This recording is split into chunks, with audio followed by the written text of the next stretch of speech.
দেখুন বন্ধুরা, গ্রামের বাচ্চাগুলো নদীতে কিভাবে গোসল করে। শৈশবের এই দিনগুলো যদি আবার ফিরে পেতাম কতই না ভালো লাগতো। শৈশবের দিনগুলো অনেক মিস করি।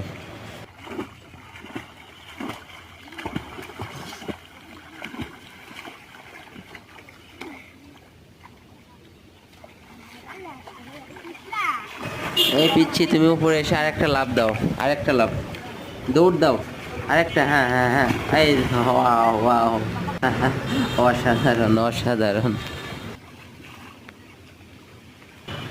মনের সুখে এরা গোসল করতেছে, কোনো টেনশন নাই এদের মাঝে। আর আর সাইডে কিছু ছেলে পেলে আছে, ওরা মাছ ধরতেছে, হয়তো দেখতে পাচ্ছেন ওনারা মাছ ধরতেছে বড়শি দিয়ে নদীতে।